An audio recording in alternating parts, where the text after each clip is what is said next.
Ladies and gentlemen, Roster Watch Nation, welcome back to the epic Roster Watch podcast, brought to you by RosterWatch.com. My name is Alex Dunlap, joined here by Cody Carpentier and the Trashman. Reminder, you can find all of our content at RosterWatch.com. If you like what we're doing here on YouTube or on the podcast feed, make sure to like, subscribe, and give us a 5-star rating and review. If you can leave a comment down below, that would be helpful as well.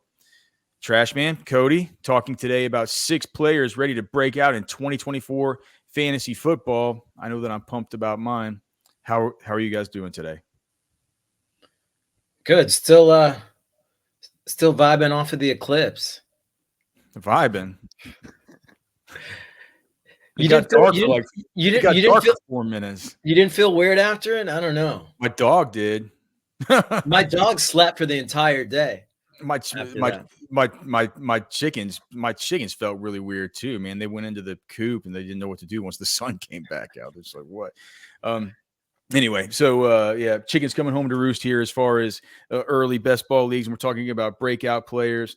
Here's the first guy that I want to talk about, and it has to do with a few different things. And look, it's not coming from out of left field that this guy's going to break out, because he's going at like 5 or 6 overall as far as your early best ball leagues. But I think it's warranted, and that's Bijan Robinson.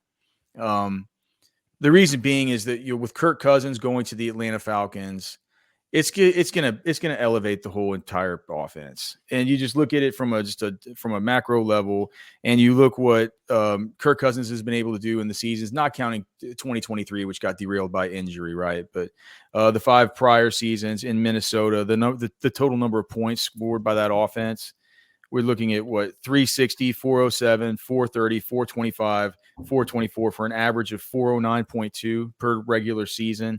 That would have been 8th overall in total points scored as far as the offense goes in 2023. If you were just to take the average of what Kirk Cousins has done with a varied, surrounding cast, it hasn't always had the same dudes in place that they have now.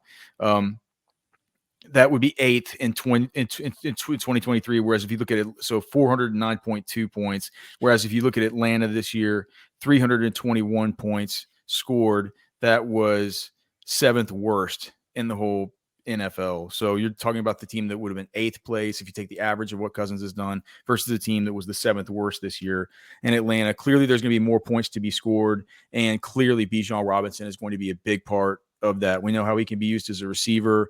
We know how he only had 4 rushing touchdowns last year. And so when you talk about all these extra points being scored, I mean, Bijan Robinson is in a prime position to do it. Kirk Cousins over the course of the Falcons only had 4 touchdowns last year. Felt like it. Kirk Cousins over the course of his career, probably a little bit more of, averaged about 99 running back targets per year during his time in Minnesota, 95 per year during his time in Washington versus Washington in addition to his time in Minnesota. So, he's thrown a little bit more as he's gotten a little bit older to the running backs. He's had 2 seasons in Minnesota where he's gone over 115 targets to his running backs. Now, Bijan last year had 86 targets, something like. So it wasn't like Bijan was hurting for targets before, but it felt like, if you look at the running back targets per team last year, even if you take Kirk Cousins' whole entire body of work for his whole career at 95, it still puts him top half of the league as far as, targets to running backs. Whenever you add all that stuff in there, and the fact that, man, Kirk Cousins has played on teams where running backs have had good years as far as rushing touchdowns. And I think it just has to go with the fact that these teams score, they score a lot of points and they get down in scoring position often. And it's just, he's a good facilitator of offense.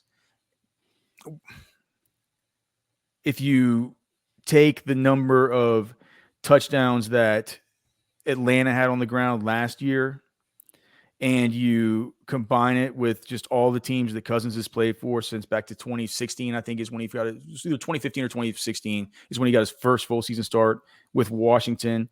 You're looking at an average of like 2 more rushing touchdowns per year than Atlanta had last season among all of its players. So all signs to me point to Bijan Robinson in his second year when he should be set to break out anyway. Better coaching staff, better offensive mind, much, much, much bigger upgraded quarterback. People talk about how it's such a big help for Drake London and Kyle Pitts. I think that this thing's going to start and end with Bijan.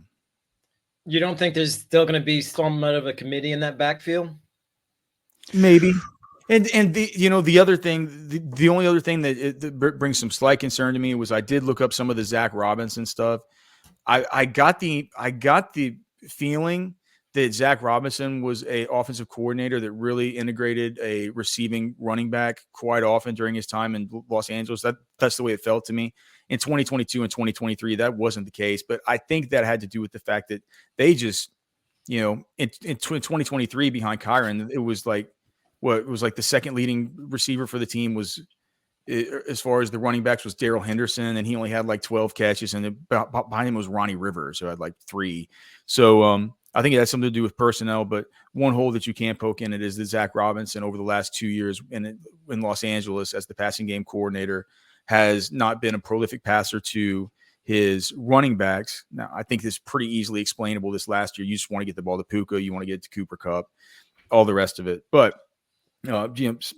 maybe something in the cons ledger there. I do think though, with all this stuff, Kirk Cousins, new coaching staff, new philosophy, second year for Bijan, uber talented prospect. If you didn't think he broke out last year as a rookie, this is going to be the year that it happens. Cody, I like it. I'm going to go tight end here, and the tight end I'm going to go to is a second-year guy. Normally, we see these rookie tight ends kind of have a slow start, and we didn't see that from Sam Laporta, but we did see it from Michael Mayer. Mayer didn't play the first couple games of the year, but ended pretty hot. He ended with most of his utilization coming between week 5 and week 14 before going down with a toe injury. So I think you're going to get a little bit of kind of pushed in value there as we get even closer to the season. I haven't looked at where he's going in best ball right now. I've been kind of focused on the NFL draft, but I think when the season comes around, you're going to be getting the value on him in like the 14th, 15th, and 16th rounds.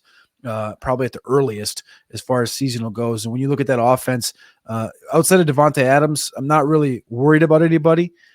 Everything we've seen from the underlying metrics on Michael Mayer, being the motherfucking Mackey Award winner in college and being as prolific as he was and being a second-round pick, with the short utilization that he had last year, just 40 targets, and you compare that to kind of some of the upper tight ends in the group, he averaged 11 yards per reception last year, which was top 10 with a minimum of 30 targets in the NFL. And that's George Kittle's at the top with 15. Jonnu, David Njoku are all in that 11 range.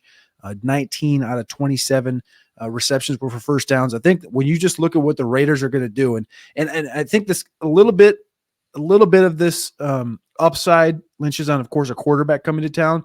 If they do bring in a quarterback in the first round, top 15, I think there's more than likely Devontae Adams stays on this team. But if they don't bring in a quarterback and this season starts out slowly, it's going to be the same thought I had last year. It's like they're going to be trying. You have to be trying to move this guy as they try to continue to build whatever they have. Jacoby Myers is there. Trey Tucker is there. But Michael Mayer feels like the guy that is going to take a big step forward this year. And you could see him pressing 700, 800 receiving yards. And as you know, in fantasy football, the tight end position, it's been tough the last couple of years, but last year's group was the one that was going to help bridge that gap. And I think Mayer is going to be one that's going to continue to help that. He's being taken in the same pocket with really it's Cade Otton. These two guys are kind of close to one another. We're talking 13th round. So that's kind of where we are with him. He's going behind Michael Mayer's going behind like Cole Kmet and Luke Musgrave and these guys slightly ahead of just kind of, dudes that, a backup in Isaiah Likely, Jonnu Smith, who's going to an offense in Miami that doesn't utilize his tight end for anything. Hunter Henry, I say, why not take take a stab on Michael Mayer? I feel good about him. I feel good about him, even if they keep O'Connell or, and it's in this bad situation. Obviously I would feel better if they bring a quarterback in, but I think that's more than likely benefits Adams staying there and continue to take targets away. I think if they just roll with what they got with O'Connell, which there's murmurs of them doing, and then potentially drafting someone later on, like whatever Rattler or whatever. What about Minshew? You'll just take what the defense gives him, for sure. Exactly. Yeah. So I think that would only benefit him from a target perspective. All right, Trash Man, who do you got? Well, as a trash man, I figure I should start out pretty trashy. with a bang. And so I'm going to go with A.T. Perry. Oh, God. Trash Let's man. go. Oh, trash love man. it. What do you mean? The Saints are, they lost Michael Thomas, free agency. They got one of the worst cap situations in the league. I think they're going to have to rely on Perry for a larger role. And, he ran just over 200 routes on the year, managed 4 touchdowns, 246 yards. He had 20.5 yards per reception. That led the team. He had 4 touchdowns, tied for second most on the team.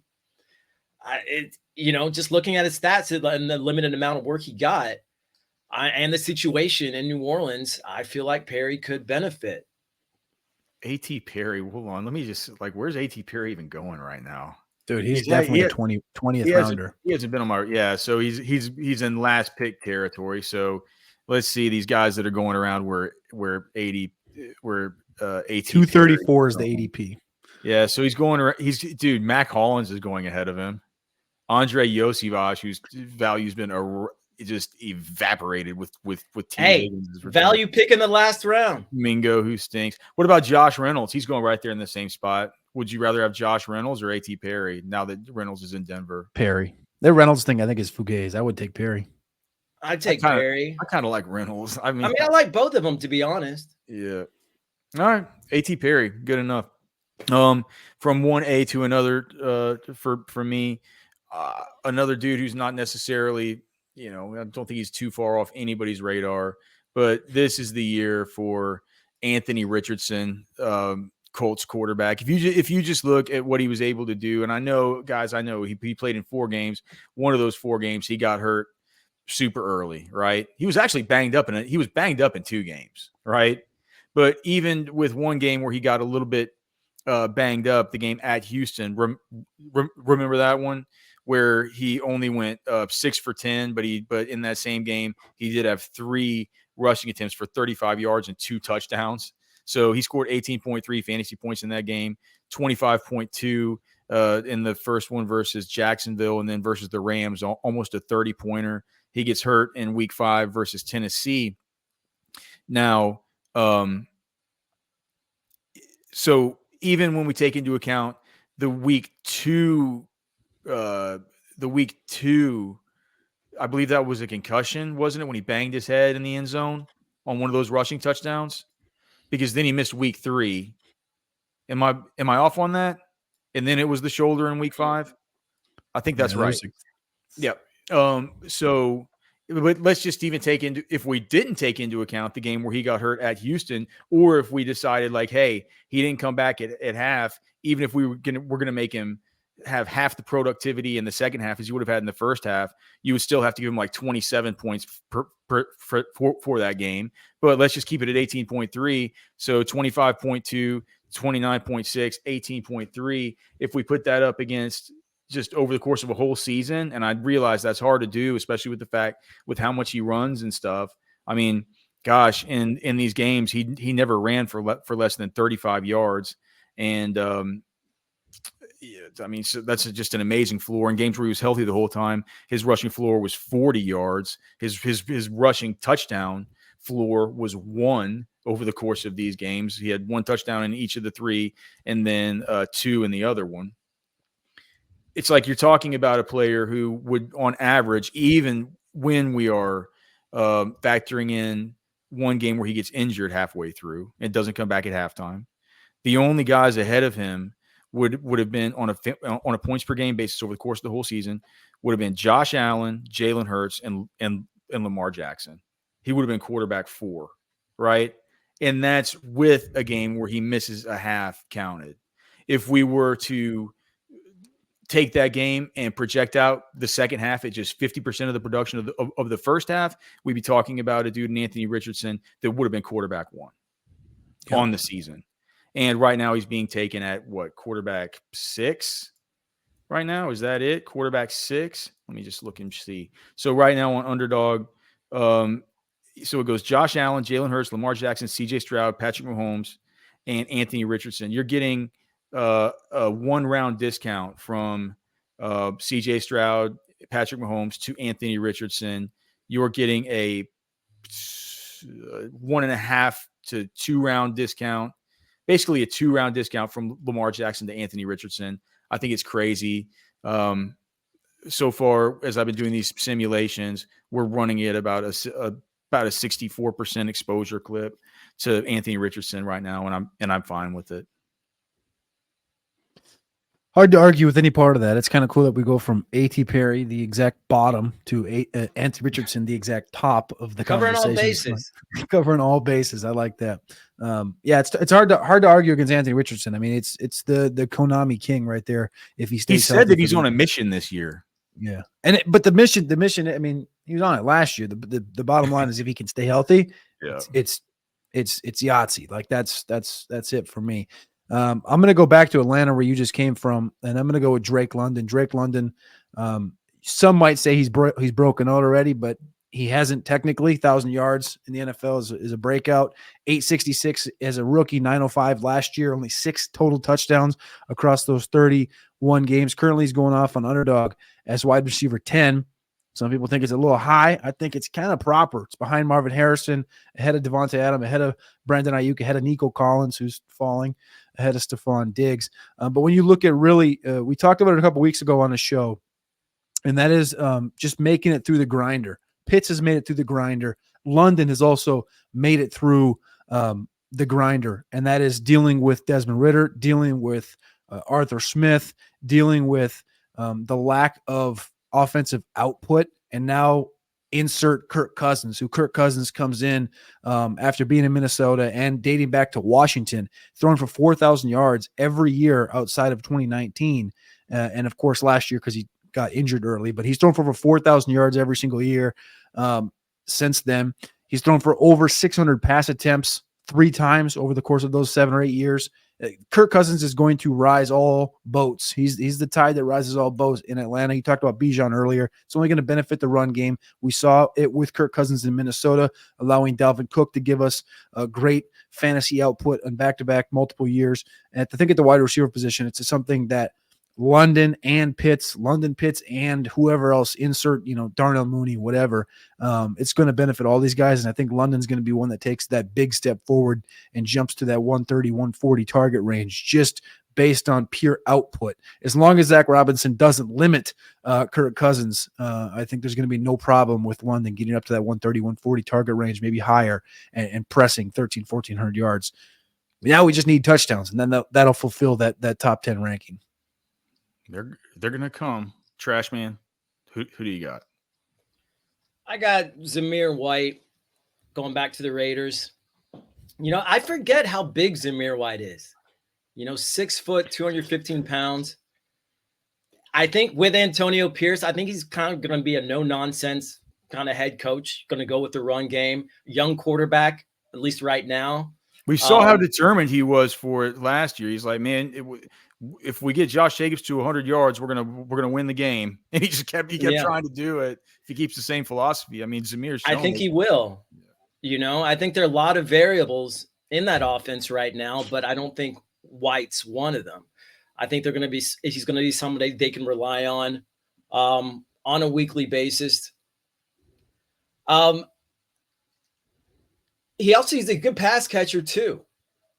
I mean, he hasn't gotten a whole lot of work in Las Vegas now.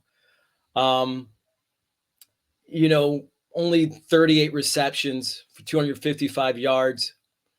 I mean, it's not terrible for the amount that he played. Right. But that number is going to go up.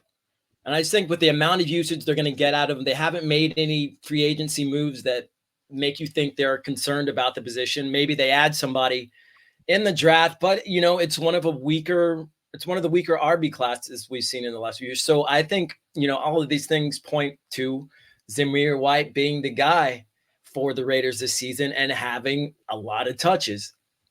Here's the $1 million question, Trash Man. They're going at the same ADP. Rank these players. Austin Eckler, now that he's a Washington Commander. Zamir White, now that he could be taking over the lead role for the Las Vegas Raiders. and Trey Benson, who's in a black box. We have no idea where he's going to end up.